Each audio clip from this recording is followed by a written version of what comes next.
Hello friends, welcome to the comeback academy. हम CTET series के में सीडीपी पढ़ रहे थे और आज का जो हमारा टॉपिक रहेगा स्टेजेस ऑफ डेवलपमेंट। तो आइए हम स्टार्ट करते हैं। तो जैसा हमने पिछले क्लास में डेवलपमेंट के बारे में पढ़ा था, आज हम पढ़ रहे हैं स्टेजेस ऑफ डेवलपमेंट के बारे में। तो जो स्टेजेस ऑफ डेवलपमेंट होता है, जो कि एक बच्चे में होता है, उसको हमने मेनली 4 पार्ट में डिवाइड किया है। पहला इन्फेंसी, जिसको हम कहते हैं शैशव अवस्था, जो कि 0 से 2 वर्ष तक होता है। फिर होता है अर्ली चाइल्डहुड, जिसको हम लोग कहते हैं पूर्व बाल्य अवस्था, जिसका उम्र 2 से 6 वर्ष होता है।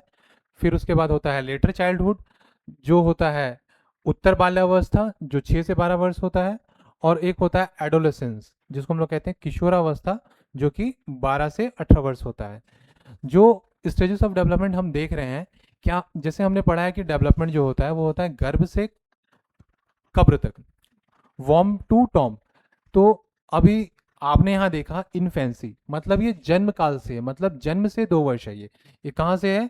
आपका जन्म से 2 वर्ष है। जन्म से 2 वर्ष हुआ। क्या इसके पहले भी क्या बच्चे का विकास होता है? तो हाँ, बिल्कुल होता है। इन 4 स्टेज के पहले भी एक स्टेज आता है, जिसको हम लोग कहते हैं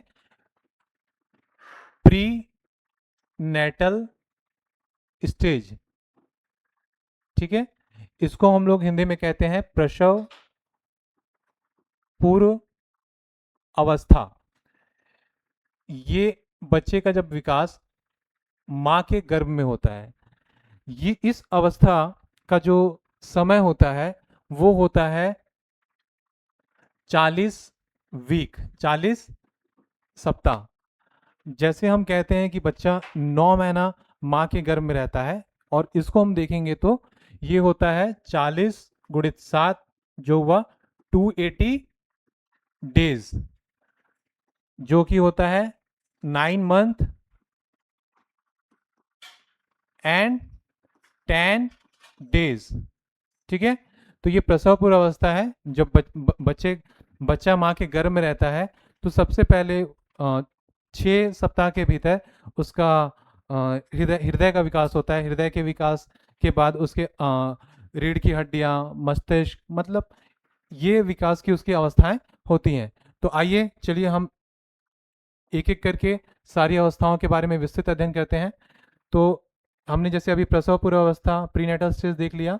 अब हम देखते हैं शैशव अवस्था, जो कि सबसे प्रथम अवस्था है, जिसको हम कहते हैं इन्फेंसी। जैसे मैंने बताया है, जो शैशव अवस्था है, जिसके हम लोग क्या लिखा है, 0 से 2 वर्ष। ठीक है, ये जो समय है शैशव अवस्था, ये जन्म से 2 वर्ष तक होता है। क्या होता है? जन्म 0 से 2 वर्ष तक होता है। इसमें जो विकास है, इसमें जो बच्चा जो भी सीखता है वो ज्ञानेंद्रियों से सीखता है। किससे सीखता है? ज्ञानेंद्रियां। जैसे आप जानते हैं, हमारे हमारे 5 सेंसेस हैं, जिसको हम लोग अपनी ज्ञानेंद्रियां कहते हैं। हमारे क्या क्या ज्ञानेंद्रियां हैं? जैसे हमारे आईज हैं, हमारे ईयर हैं, स्किन है, टंग है। ठीक है, तो हमारी ज्ञानेंद्रियां ये सब हैं। और जो बच्चा जो सीखता है इन्फेंसी में, वो चीज़ों को छू कर और देख कर महसूस करता है। तो जो उसके ज्ञान के जो केंद्र होते हैं, या बच्चा जो सीख रहा होता है, वो अपने सेंसेस से सीख रहा होता है, ज्ञानेंद्रियों से सीख रहा होता है। ठीक है, इस समय जो मोटर एक्शन है, हमने कल पढ़ा था कि मोटर एक्शन 2 प्रकार के होते हैं, ग्रॉस ग्रॉस मोटर स्किल होता है, एक फाइन मोटर स्किल होता है। तो जो मोटर एक्शन है, गति क्रिया है, वो करके सीखेगा बच्चा। और प्याजे ने भी ये कहा था कि जो बच्चा है वो मोटर एक्शन से सीखता है। ठीक है, अब ये जो पीरियड है, जो शैशवावस्था है, ये सेंसिटिव पीरियड है बच्चे के लिए। एक खतरा भरा होता है। बच्चे बहुत सारे संक्रामक बीमारियों से ग्रस्त हो सकते हैं। बच्चों को बहुत सारा खतरा होता है। ठीक है, ये यहाँ पे जो हमारा फिजिकल डेवलपमेंट है बच्चे का, और जो मेंटल डेवलपमेंट है, वो फास्ट होता है। 0 से 2 वर्ष में बच्चे का जो मस्तिष्क होता है, एकदम कोरे कागज की तरह होता है। जो मेंटल डेवलपमेंट है, बच्चा जो भी चीज़ को महसूस कर रहा है, जो भी चीज़ को देख पा रहा है, छू पा रहा है, वो चीज़ आपके शैशव अवस्था में आता है। Physical development, mental development. इस एज में 0 से 2 वर्ष में बच्चा जो प्रतिक्रिया है बहुत तीव्र नहीं देता है। यदि आप उसके सामने से यदि किसी चीज़ को हटा लेते हैं तो वो धीरे धीरे धीरे वो चीज़ को देखता है, मतलब जब तक वो देखता है तब तक ही वो मानता है कि चीज़ उसके सामने है, अन्यथा नहीं। ठीक है, अब हम आते हैं नेक्स्ट स्टेज पे जिसको हम लोग कहते हैं पूर्व बाल्य अवस्था। पूर्व बाल्य अवस्था को हम लोग अर्ली चाइल्डहुड भी कहते हैं। इसका जो समय होता है 2 से 6 वर्ष तक होता है। ठीक है, अब पूर्व बाल्य अवस्था, जब ये ऐसी अवस्था होता है जब बच्चों का विकास धीरे धीरे बढ़ रहा होता है। इस एज को हम लोग क्या कहते हैं, टॉय एज कहते हैं। टॉय एज क्यों? क्योंकि आप देखते होंगे कि जो बच्चे छोटे होते हैं बहुत सारे टॉयज से खेलते हैं। ठीक है, इसको हम लोग खिलौना आयु कहते हैं, प्ले एज कहते हैं। प्ले एज किसने दिया? एरिक ने दिया। एरिक ने एरिक ने ही अपना नाम क्या कर लिया? एरिक सन। ठीक है, एरिक ने अपना नाम क्या किया? एरिक सन। तो एरिक्सन ने इसको क्या बोला? प्ले एज बोला। हमेशा आप सीटेट के एग्जाम्स में या शिक्षक भर्ती के एग्जाम में ये पूछा जाता है कि अर्ली चाइल्डहुड को प्ले एज किसने कहा? तो किसने कहा? एरिक्सन ने कहा। तो जो पूर्व बालावस्था है ये आपका टॉय एज है, प्ले एज है। ठीक है, अब देखेंगे कि ये जो एज है ना, फास्टेस्ट लैंग्वेज डेवलपमेंट होता है।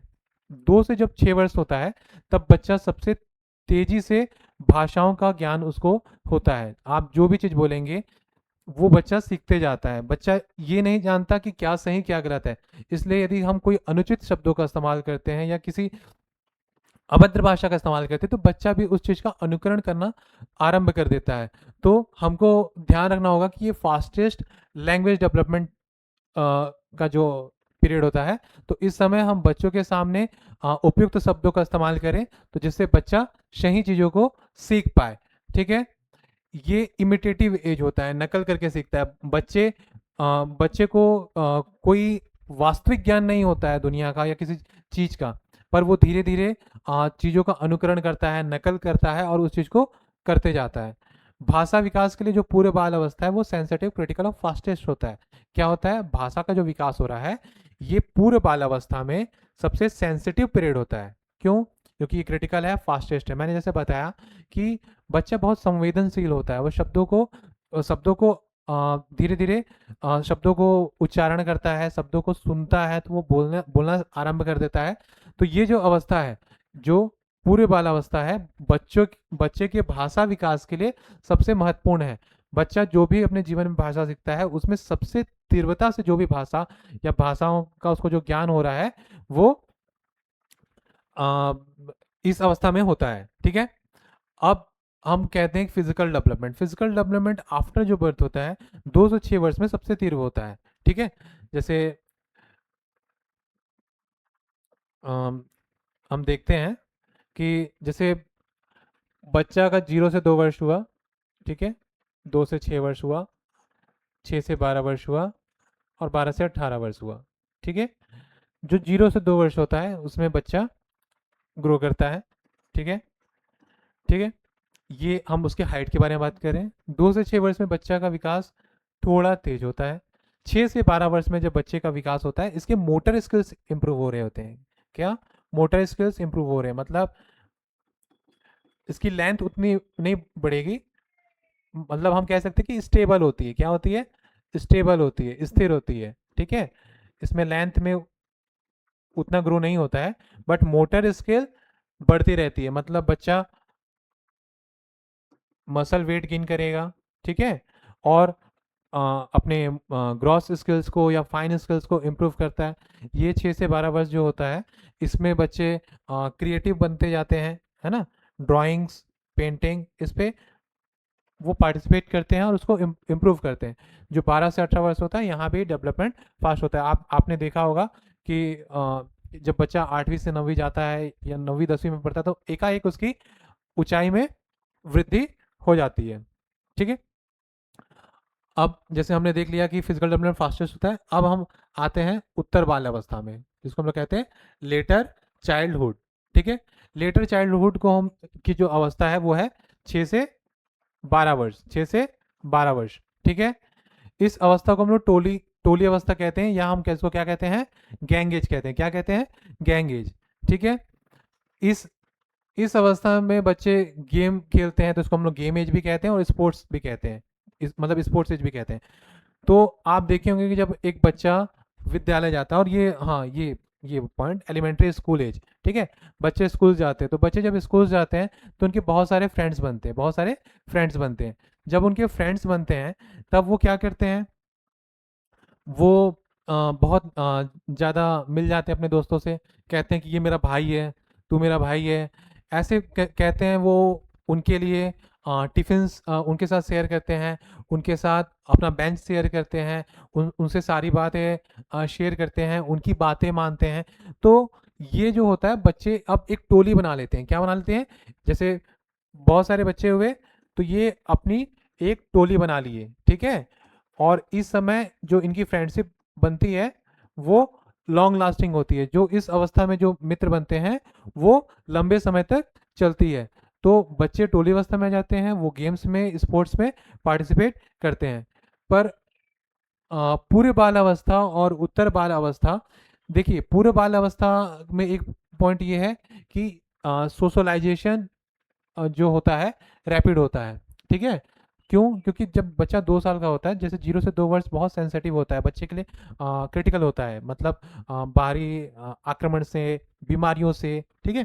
पर जब 2 से 6 साल का जब बच्चा होता है तब वो प्राय खेलता है, आस पड़ोस जाता है, तो वो बहुत सारा उसका सोशलाइजेशन होता है। जब सोशलाइजेशन होता है तो इसके फ्रेंड्स अभी भी यहाँ बन रहे हैं, बट ये जो फ्रेंड्स जो बनते हैं, इनका जो समूह होता है वो होता है हेट्रोजीनस। क्या होता है? हेट्रोजीनस। हेट्रोजीनस से मतलब ये है कि उसके जो भी फ्रेंड होंगे, ठीक है, यदि कोई बॉय है तो जरूरी नहीं है कि उसके फ्रेंड बॉय ही हो, उसके फ्रेंड गर्ल भी होंगे और बॉय भी होंगे। सिमिलर टू गर्ल के लिए भी होता है, गर्ल के फ्रेंड गर्ल भी होते हैं एंड बॉय भी होते हैं। बट जब हम लोग लेटर चाइल्डहुड में आते हैं, तो लेटर चाइल्डहुड में क्या होता है, जो फ्रेंड्स बनते हैं, जो भी फ्रेंड बने, तो जैसे एक बॉय है तो इसके most of the friends boy ही होंगे, ठीक है। बॉय के जो फ्रेंड्स हैं बॉय ही होते हैं। तो इस समय जो फ्रेंडशिप होता है, इस समय जो सोशलाइजेशन हो रहा है, तो यहाँ पे क्या होता है? होमोजीनियस। क्या होता है? होमोजीनियस, ठीक है। यहाँ पे जो भी ग्रुप फॉर्मेशन होता है वो क्या होता है? होमोजीनियस ग्रुप फॉर्म होता है, ठीक है। चलिए,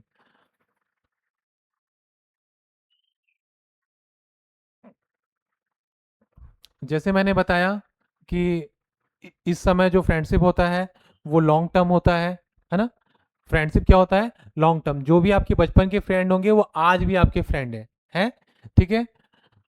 पर 6 से 12 वर्ष, जैसे हमने वहाँ पे देखा था, जैसे हमने यहाँ देखा था यहाँ पे कि 6 से 12 वर्ष में जो हाइट है वो स्टेबल हो जाता है, बहुत ज़्यादा वृद्धि नहीं होता है। बट मोटर स्किल इम्प्रूव होता है, मोटर स्किल आपका इम्प्रूव हो रहा है ना। वेट गेन होता है, क्रिएटिवनेस इंक्रीज होता है, ठीक है। हमने देखा फिजिकल डेवलपमेंट क्या हो जाता है? स्लो हो जाता है। हमने देखा ना यहाँ पे फिजिकल डेवलपमेंट क्या है? स्लो है। यहाँ पे फास्ट है, इसको हम लोग कह सकते हैं फास्टेस्ट। फास्टेस्ट आफ्टर बर्थ है ना, ये क्या है? आफ्टर बर्थ है। क्योंकि जब हमारा जब हम प्री नेटल स्टेज में होते हैं तो हमारा जो ग्रोथ है वो पूर्व बाल अवस्था या से तेज होता है, ज़्यादा होता है, ठीक है। ये 12 से 18 वर्ष में भी तेज होता है, ठीक है। तो यहाँ पे हमारा जो फिजिकल डेवलपमेंट क्या है? फिजिकल डेवलपमेंट हमारा क्या है? स्लो है। फिजिकल डेवलपमेंट हमारा क्या है? स्लो है, ठीक है, स्लो होता है।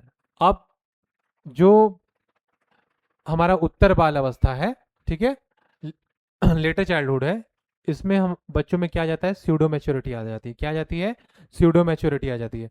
बच्चे को ऐसा लगता है कि मेरे को सब कुछ आता है और मैं जो सोच रहा हूँ यही सच होता है। तो उसको ऐसा लगता है कि मैं मैं सही सोचने लग गया हूँ। तो इसको हम कहते हैं मिथ्या परिपक्वता, ठीक है। जब बच्चा छोटा होता है, 2 से 6 वर्ष का होता है पूरे बालावस्था में, तो वो ये सोचता है कि जो मैं सोचता हूँ वही सच है। पर यहाँ पे इसको आता है मिथ्या परिपक्वता, मतलब उसको सोचता है कि मैं मैच्योर हो चुका हूँ, मेरे को अब किसी के ज्ञान की या कोई मेरे को कमांड नहीं कर सकता कि मुझे ऐसा करना चाहिए वैसा करना चाहिए, मुझे चीज़ें मालूम है और मैं चीज़ों को ऐसा करूंगा। ये मिथ्या परिपक्वता है। पर 2 से 6 वर्ष में क्या होता है, बच्चे को ऐसा लगता है कि अ, जो मैं देख रहा हूँ या जैसा मैं सोचता हूँ दुनिया हूबहू वैसी है। ठीक है, तो ये थोड़ा सा डिफरेंस है, इस पर ध्यान देंगे। मोटर डेवलपमेंट फास्ट होता है, हमने बात भी किया है कि मोटर डेवलपमेंट क्या होता है, फास्ट होता है। ठीक है, मेरी जो फाइन मोटर स्किल है, ठीक है, ग्रॉस मोटर स्किल है, ये इम्प्रूव होता है। ठीक है, इसको हम लोग, इसको फ्रायड ने लेटेंसी स्टेज भी कहा है, सुसुप्त अवस्था। क्या कहा है, सुसुप्त अवस्था।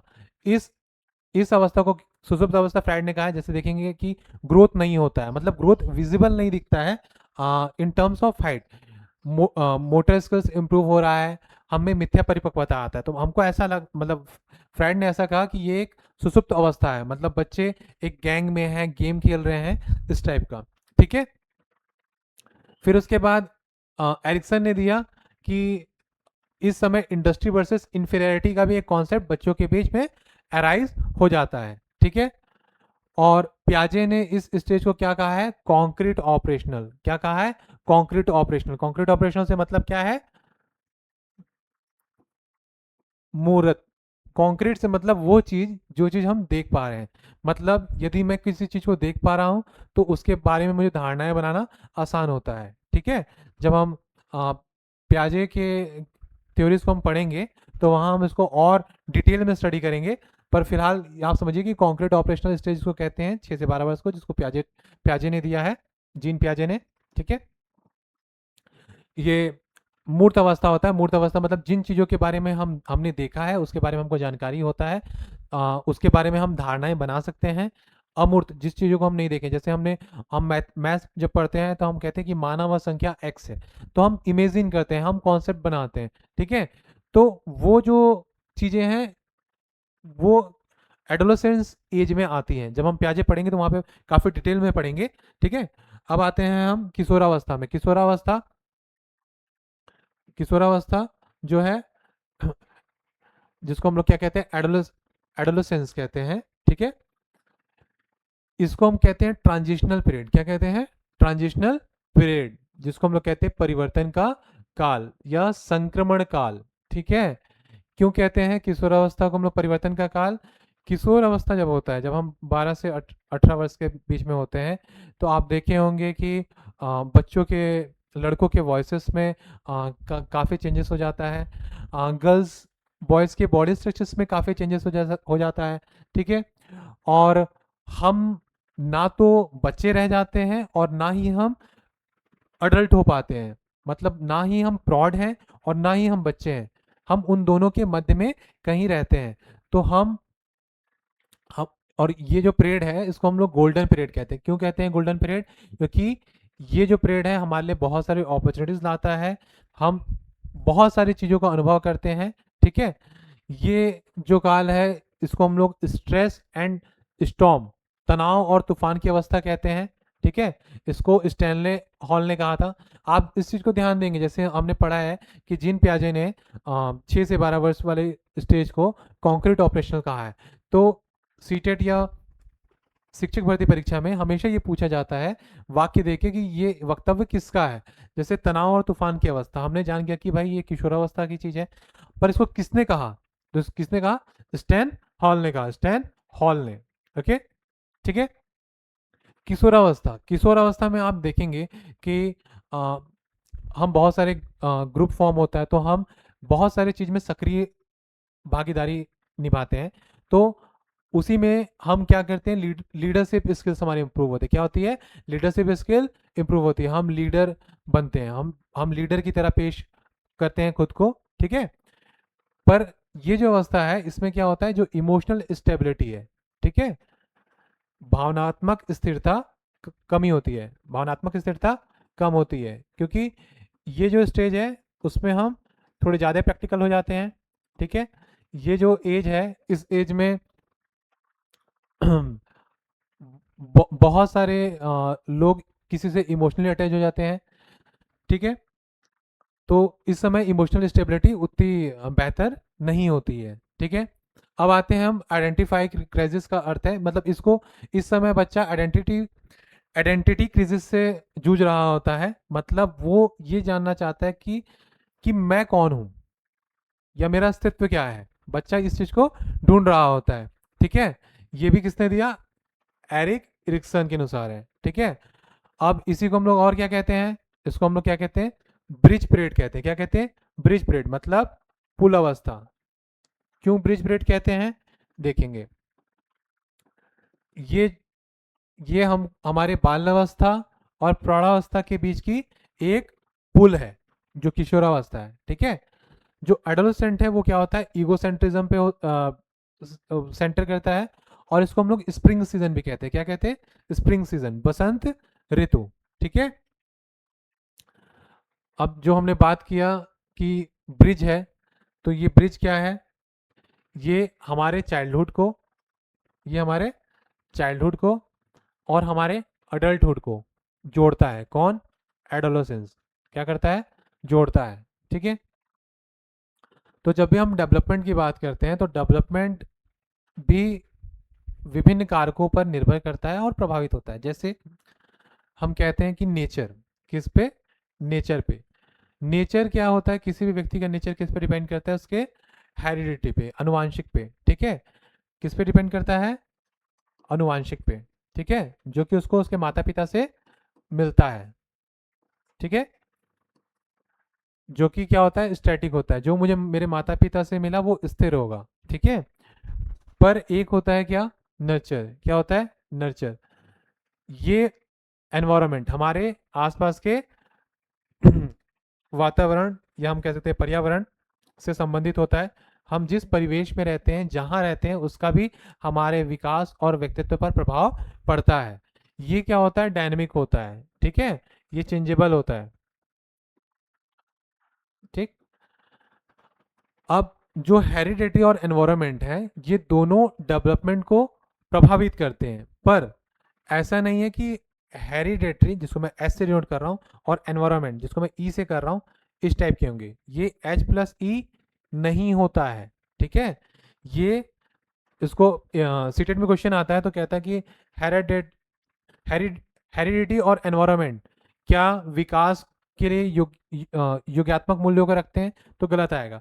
हेरिडिटी और एनवायरनमेंट दोनों बराबर विकास को प्रभावित करते हैं, अर्थात अनुवांशिकता और वातावरण विकास में बराबर के हकदार होते हैं। ठीक है, हेरिडिटी फिक्स्ड और स्टैटिक होता है, वहीं पे हमने क्या देखा कि जो एनवायरनमेंट है वो क्या होता है, डायनेमिक होता है और चेंजेबल होता है।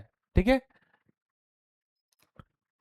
heredity can best be viewed as something that sets a range basis within which an individual's development is actually shaped by the support and opportunities of the environment. ठीक है, तो जो हेरिडिटी है, अनुवांशिकता है, उसको हम ऐसा समझ सकते हैं जो कि किसी व्यक्ति के विकास में या उसके व्यक्तित्व को वह शेप देता है जो कि उसको वातावरण में या उसके परिवेश से उसको जो अवसर प्राप्त होते हैं और जो उसकी अनुवांशिकता है। ठीक है, तो ये हमने देखा हेरिडिटी के बारे में। अब हम थोड़ा देखेंगे प्रिंसिपल्स ऑफ डेवलपमेंट के बारे में।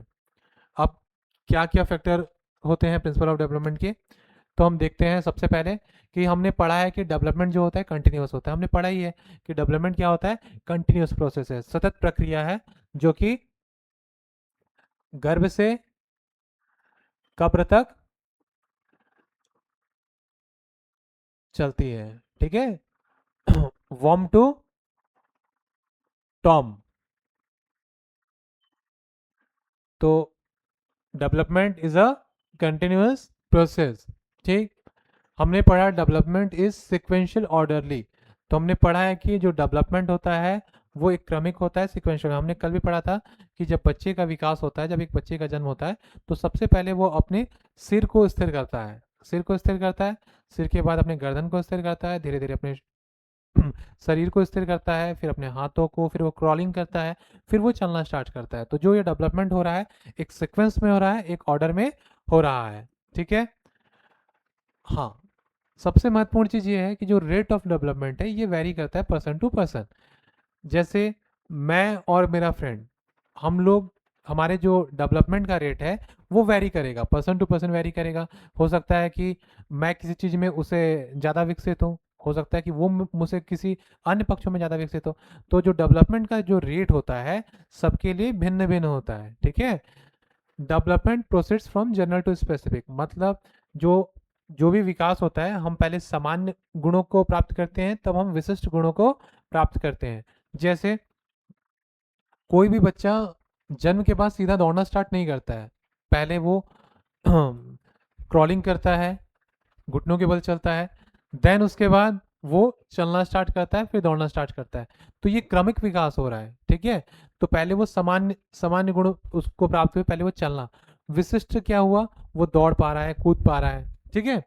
वैसे ही हम जब बचपन में जब छोटे हो रहे होते हैं तो हम लिखना स्टार्ट नहीं कर पाते हैं, हम उस समय पेन को पकड़ना सीखते हैं, धीरे धीरे हम लिखना सीखते हैं, ठीक है। Growth and development is a product of both heredity and environment. हमने अभी ऊपर पढ़ा है कि जो डेवलपमेंट है, तो हम कहेंगे ग्रोथ और डेवलपमेंट जो है it's a product of heredity and environment, ठीक है। डेवलपमेंट इज प्रिडिक्टेबल, हम डेवलपमेंट को हम क्या कर सकते हैं, प्रिडिक्ट कर सकते हैं। हाँ, एक चीज का ध्यान देंगे कि हम डेवलपमेंट को प्रिडिक्ट तो कर सकते हैं, पर एक्यूरेटली प्रिडिक्ट नहीं कर सकते। यदि हमारे क्वेश्चंस में आता है कि can we predict development accurately, तो वहाँ हमारा आंसर नहीं आएगा। हम डेवलपमेंट को प्रिडिक्ट कर सकते हैं एकदम सटीकता से, यदि हम माप पाते तो हम डेवलपमेंट को भी ग्रोथ कहते हैं, पर हम डेवलपमेंट का हम सिर्फ आकलन कर सकते हैं, असेस कर सकते हैं, हम डेवलपमेंट को मेजर नहीं कर सकते। तो हम पूर्वानुमान करें तो development is predictable but not exactly, है ना, हम एक्यूरेट प्रिडिक्ट नहीं कर सकते, ठीक है। There is a constant interaction between all factors of development. हमने जैसे हमने कल भी पढ़ा है कि डेवलपमेंट के जो फैक्टर्स होते हैं, जिसको हम लोग एक ट्रिक से याद किया था, PCS exam, physical, cognitive, social and emotional. तो ये चारों चीज जो है इंटरेक्ट करते हैं, क्या करते हैं, इंटरेक्ट करते हैं। All types of development are inter related, मतलब सब एक दूसरे से संबंधित होते हैं।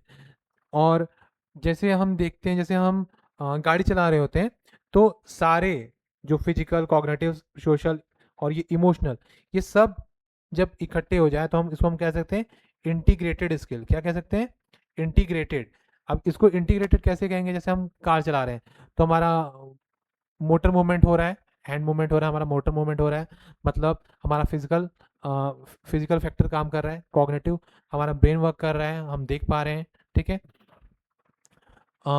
हमारा इमोशनल, मतलब यदि हम मानसिक रूप से स्थिर हैं या स्वस्थ हैं, तब हम गाड़ी को सही चला पाएंगे, अदरवाइज हम एक्सीडेंट भी कर सकते हैं। और सोशल, सोशल मतलब सामाजिक जो धारणाएं हैं, जो समाज द्वारा निर्धारित नियम है, जैसे गाड़ी को इतने स्पीड में चलाना है या इस तरफ चलाना है, तो इन सभी चीज़ों का समावेश, मतलब हमारे सारे सारे जो हमारे फैक्टर्स हैं, इनका समावेश इंटीग्रेटेड होके वहाँ पे हमको दिखता है, ठीक है।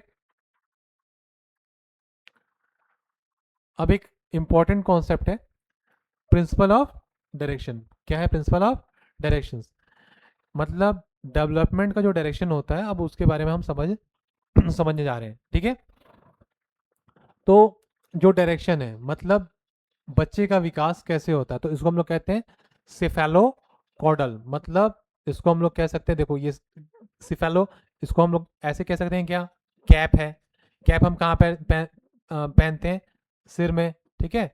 इसका मतलब भी होता है रिलेटेड टू हेड, ठीक है, रिलेटेड टू हेड, सिफेलो और कॉडल, ठीक है, तो पैर की तरफ, ठीक है, मीन्स हेड टू टो। तो ये जो होता है, पहले हमारे सिर का विकास होता है, सिर से फिर हमारे रीढ़ की हड्डी का विकास होता है, मतलब सेंट्रल एक्सिस में विकास होता है, और फिर धीरे धीरे हमारे पैर। तो मतलब जो हमारा विकास हो रहा है, जिसको हम लोग कहते हैं सिफालोकॉडल, इसी को हम लोग कहते हैं लंबवत, इसी को हम लोग कहते हैं लॉन्गिट्यूडनल या सिरोपदोमुखी, ठीक है। हमारा जो विकास होता है कैसे होता है, हेड से टो की तरफ, हेड से टो की तरफ, पहले हमारा हेड का विकास होता है, हेड से हम किधर की तरफ आते हैं, टो की तरफ, है ना। तो हमारा विकास कैसे हो रहा है, सिर से पैर की तरफ, ठीक है, समझ आया।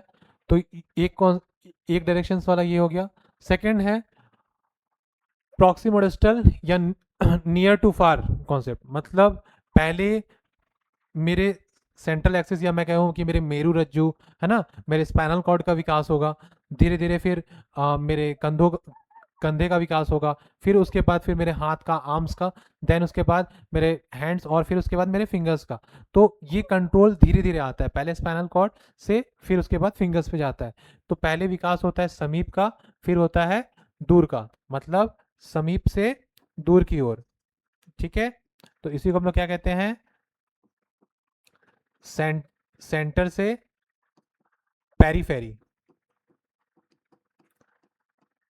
सेंटर से पेरीफेरी मतलब केंद्र से बाहर। हम देखेंगे जब एक छोटा बच्चा होता है तो जब चीज़ों को पकड़ना चाहता है तो सीधा हाथ से नहीं पकड़ पाता है, वो सीधा ऐसे करके पकड़ना चाहेगा। बट जब हम धीरे धीरे बड़े होते हैं तो हम पूरे ऐसे हाथ का इस्तेमाल ना करके हम अपने फिंगर, दो फिंगर से ही वो बॉल को पकड़ सकता है।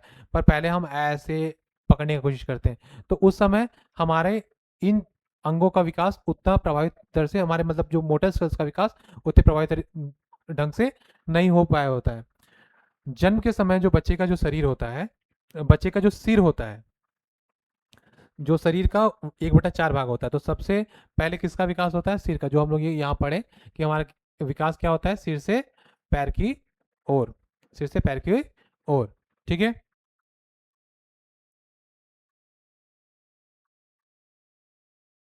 अब हम थोड़ा व्यक्तिगत विभिन्नताओं के बारे में पढ़ते हैं। व्यक्तिगत विभिन्नताएं, जिसको हम लोग कहते हैं इंडिविजुअल डिफरेंसेस। इंडिविजुअल डिफरेंसेस दुनिया की प्रत्येक प्रजातियों में पाई जाती है, कोई भी प्रजाति समान नहीं होती है। उदाहरण के लिए दो बंदर भी एक जैसे नहीं दिखते हैं, उनमें किसी न किसी स्तर पर विभिन्नताएं अवश्य पाई जाती हैं, बिल्कुल।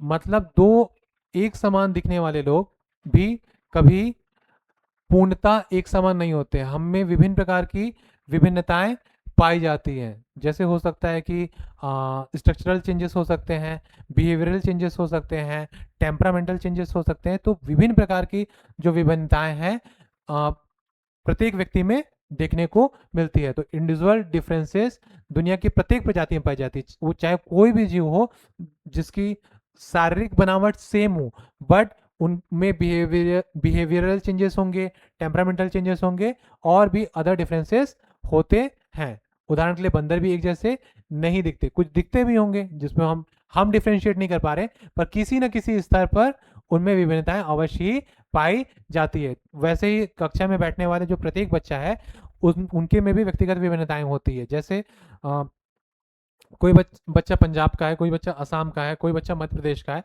यदि वो तीनों एक कक्षा रूम में बैठते हैं तो उन तीनों में हम विभिन्न प्रकार की विभिन्नताएं को विजुअल फॉर्म में भी देख सकते हैं और बिहेवियरल फॉर्म में भी देख सकते हैं। ठीक है, इंडिविजुअल जो डिफरेंसेस होते हैं, वेरिएशंस जो होते हैं, are common with in and across all species. मतलब ये एक स्पीसीज, मतलब एक प्रजाति में भी अंतर हो सकता है या विभिन्न प्रजातियों में भी अंतर हो सकता है। ठीक है, जो वेरिएशंस होते हैं add colour and beauty to nature. जो वेरिएशंस, जो विभिन्नताएं होती हैं, ये क्या करता है, रंग और सुंदरता लाता है प्रकृति में। ठीक है, variations and colour are variations and colour are beauty to nature, यही हो गया, सेम चीज है। Variation is a fact of nature and individual are no exception to this. ठीक है, जो वेरिएशन है ये सभी चीजों में होता है, मतलब कोई भी व्यक्ति इससे अछूता नहीं है। ठीक है, अब हम ये देखेंगे जो व्यक्तिगत विभिन्नताएं होती हैं, जो इंडिविजुअल डिफरेंसेस है, उस उसका बेसिस क्या है, मतलब इंडिविजुअल डिफरेंसेस किस किस बेसिस पे हो सकता है किसी व्यक्ति में। हो सकता है इंडिविजुअल डिफरेंसेस जैसे बुद्धि के स्तर पे, मतलब हो सकता है कि जैसे कोई दो व्यक्ति है तो दो व्यक्तियों में बुद्धि में विभिन्नताएं पाई जा सकती है, एक उच्च बुद्धि का हो, एक निम्न बुद्धि का हो, बिल्कुल हो सकता है। तो ये एक दूसरे से अलग करता है।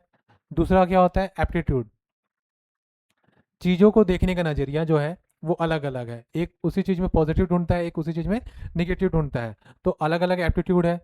फिर होता है इंटरेस्ट, जैसे मैं एक क्लास ले रहा हूँ, आप में से बहुत सारे लोग इसको देख रहे होंगे, पर बहुत कम लोग इंटरेस्ट लेके देख रहे होंगे। तो जो व्यक्ति इंटरेस्ट लेता है उसको चीज़ें बहुत जल्दी समझ आती है, और जो इंटरेस्ट नहीं ले रहा उसको चीज़ें उतनी आसानी तरीके से समझ नहीं आती है। ठीक है, तो जो हमारा कोई कार्य करने के प्रति यदि रुचि है, यदि हमारा इंटरेस्ट है, तो और किसी अन्य व्यक्ति का नहीं है, तो मैं उस कार्य में अधिक कुशल होऊंगा अपेक्षा जो व्यक्ति उतना रुचि या इंटरेस्ट नहीं ले रहा है। तो ये भी व्यक्तिगत विभिन्नता है, मतलब जो भी इंडिविजुअल डिफरेंसेस है वो हमारी पर्सनैलिटी या वह हमारे फ्यूचर्स को एक शेप देती है। फिर उसके बाद आती है पर्सनैलिटी, है ना। अलग अलग पर्सनैलिटी होती है, कोई अच्छा लंबा है तो उसमें ऑटोमेटिक कॉन्फिडेंस आ जाता है, कोई दुबला पतला है तो वो कंपैरिजन करता है कि मैं दुबला पतला हूँ और अपने आप को कमज़ोर समझता है। तो वहाँ पे पर्सनैलिटी भी इंडिविजुअल डिफरेंसेस को बहुत ज़्यादा शेप करती है। और वैल्यूज़, वैल्यूज़ मतलब मेरे लिए क्या इंपॉर्टेंट है या मैं किस चीज़ को अधिक महत्व देता हूँ। यदि मैं मोरल वैल्यूज़ को महत्व देता हूँ और कोई व्यक्ति मोरल वैल्यूज़ को महत्व नहीं देता है, तो हम दोनों विभिन्न हैं, मतलब हमारे अंदर डिफरेंसेस है, मतलब मैं मोरली बहुत हाई हूँ और वो मोरली बहुत लो है। ठीक है। अब जैसे अभी हमने पढ़ा कि इंडिविजुअल डिफरेंसेस पढ़ा, ठीक है, हमने होमोजीनियस भी पढ़ा, हेट्रोजीनियस भी पढ़ा। अब जैसे मेरे को क्लास में कोई इंस्ट्रक्शंस देना है, तो मैं इंस्ट्रक्शंस सबके लिए एक समान दूंगा क्या? बिल्कुल नहीं। यूनिफॉर्म इंस्ट्रक्शंस हम नहीं देंगे। जो शिक्षक होगा कभी भी यूनिफॉर्म इंस्ट्रक्शंस नहीं देगा। क्यों नहीं देगा? क्योंकि हम जानते हैं कि जो कक्षा में जो भी बालक हैं वो विभिन्न संस्कृति से, है ना, विभिन्न समाज से या विभिन्न परिवेश से आ रहे हैं। तो उनका जो बौद्धिक स्तर है, उनका जो व्यक्तित्व है, जो वो भिन्न भिन्न होता है। तो हर व्यक्ति एक समान से एक ही रूप में चीज़ों को समझ पाए ऐसा संभव नहीं है। तो उस केस में क्या होता है कि हम यूनिफॉर्म इंस्ट्रक्शंस नहीं देते। तो हम क्या देंगे? Differential instructions. क्या देंगे? डिफरेंशिएटेड इंस्ट्रक्शंस देंगे। क्या देंगे? डिफरेंशिएटेड इंस्ट्रक्शंस देते हैं। ठीक है, जिसको हम लोग कहते हैं विभेदी अनुदेशन। जैसे हमको जब एक छात्र को पढ़ाना है तो विभेदी मतलब हो सकता है, जैसे हम जानते हैं ना कि विकास की दर भिन्न भिन्न है सबके लिए, हमने पढ़ा है विकास की दर भिन्न भिन्न है। तो एक ही कक्षा में एक ही टॉपिक को जब पढ़ाया जाता है, एक ही प्रकरण को जब पढ़ाया जा रहा है, तो दो बच्चों के जो सीखने की भी दर है वो भिन्न भिन्न होंगी। तो हो सकता है कि एक बच्चे का कॉन्सेप्ट उतना क्लियर ना हो, तो मुझे दूसरे बच्चे को विभिन्न तरीके से समझाना हो कि वो उस चीज को उतनी आसानी से समझ सके। ठीक है। जब हम बच्चों के लिए ग्रुप बनाते हैं, जैसे मैं हमने कहा कि वो हमने देख रहे थे बाल्यावस्था में जब हम ग्रुप बना रहे थे, तो बच्चा एक होमोजीनियस ग्रुप बनाया था और एक हेट्रोजीनियस ग्रुप बनाया था। जब बच्चा 2 से 6 वर्ष का था, जब वो स्कूल नहीं जा रहा था, अपने आसपास के परिवेश जहाँ पर उसका सोशलाइजेशन तेजी से बढ़ रहा था, तब वो हेट्रोजीनियस ग्रुप बना था, मतलब उसके मित्र एक बॉय भी था और एक गर्ल भी था।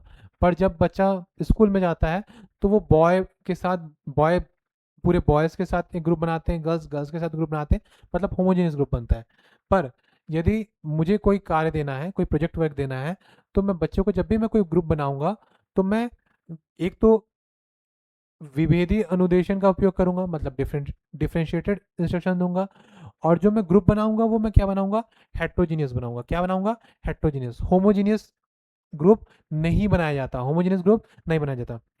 होमोजेनियस ग्रुप नहीं बनाने के पीछे एक कारण है। यदि मैं कोई ग्रुप बनाता हूँ, ये खाली बॉयज़ और गर्ल्स के रिस्पेक्ट में नहीं है, ये उनके बौद्धिक स्तर के रिस्पेक्ट पे भी है। जैसे होमोजेनियस ग्रुप, मैं एक ग्रुप बना दिया जिसमें सारे के सारे ब्रिलियंट बच्चे हैं, ठीक है, गिफ्टेड चाइल्ड है, तो वो बच्चे ग्रुप बना दिया, तो वो बच्चे जब 5 से 6 बच्चे एक ग्रुप में काम कर रहे हैं, प्रोजेक्ट में काम कर रहे हैं, तो सब अपने अपने ज्ञान का प्रदर्शन करेंगे। हो सकता है कि उनका ईगो क्लैश भी हो, ठीक है, और वो कुछ नया नहीं सीख पाएंगे या किसी अन्य का सहयोग नहीं कर पाएंगे, तो वो सहयोग भावना की कमी पाई जाती है। इसलिए हम होमोजेनियस ग्रुप नहीं बनाते। और हेट्रोजेनियस ग्रुप बनाने से, यदि एक बच्चे का बौद्धिक स्तर 120 है, आईक्यू, हम आगे पढ़ेंगे आईक्यू के बारे में, किसी का 90 है, किसी का 140 है, मतलब विभिन्न बौद्धिक स्तर या विभिन्न बॉयज़ और गर्ल्स को जब हम मिला के जब कर रहे हैं, तो हेट्रोजीनियस ग्रुप बन रहा है, तो उसमें सहयोग की भावना भी होती है।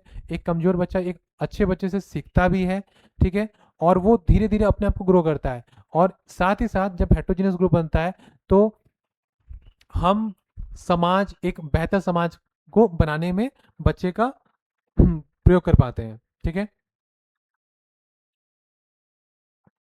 अब हम देखते हैं कि जो इंडिविजुअल डिफरेंसेस है वो किन दो कारकों पर डिपेंड करता है। पहला तो है अनुवांशिक, इनहेरिटेड जो होता है, और सेकंड जो है एक्वायर्ड। ठीक है। इनहेरिटेड जो है, अनुवांशिक है, जो कि पेरेंट्स से मिला होगा, तो वो क्या होता है? इनहेरिटेड जो है ये होता है फिजिकल, मतलब जो फिजिकल स्ट्रक्चर है, मेंटल और टेम्परामेंटल। मतलब जैसे मेरे माता पिता की यदि हाइट अच्छी है तो मेरी भी हाइट अच्छी होगी, ठीक है। यदि मेंटल स्टेज मतलब वो अच्छा सोचते हैं, उनकी बौद्धिक अवस्थाएं अच्छी हैं, तो मैं भी अच्छा सोचूंगा। और टेम्परामेंटल, कितना जल्दी क्रोध आता है, कितने आसानी से मैं चीज़ों को संभाल लेता हूँ, तो किस में आता है, वो इनहेरिटेड में आता है। तो इंडिविजुअल डिफरेंसेस को दो फैक्टर प्रभावित करते हैं। पहला जो है इनहेरिटेड, जिसको हम अनुवांशिक कहते हैं।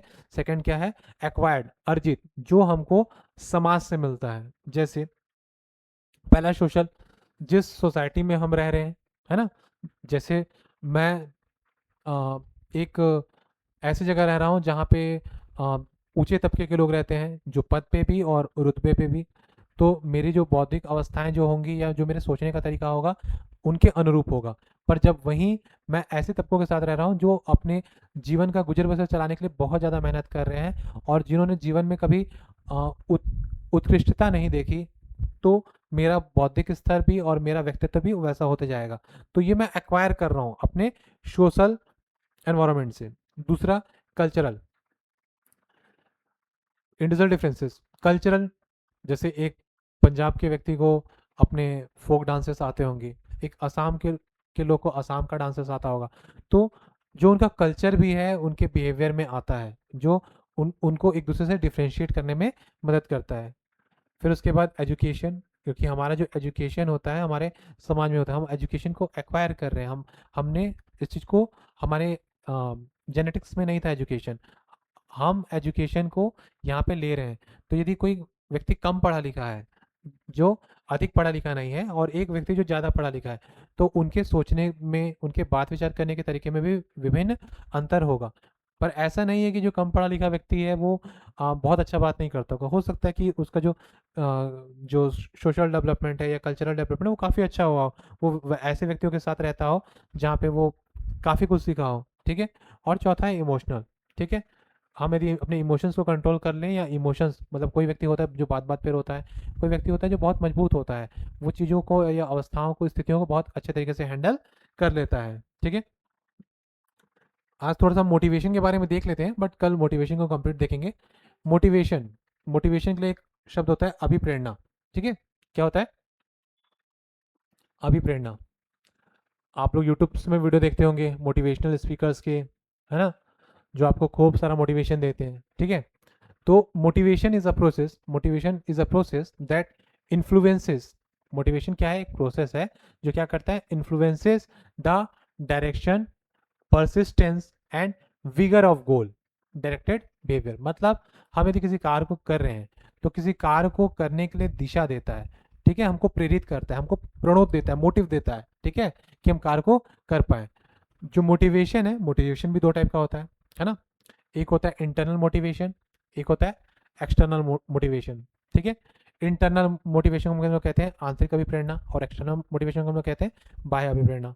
जो आंतरिक अभिप्रेरणा होता है, मतलब मुझको कुछ चीज़ चाहिए, ठीक है, मुझको कोई पद चाहिए, कोई नौकरी चाहिए, या कुछ चीज़ चाहिए, और उसके लिए मैं काम कर रहा हूँ, तो ये मेरी आंतरिक अभिप्रेरणा है, ठीक है।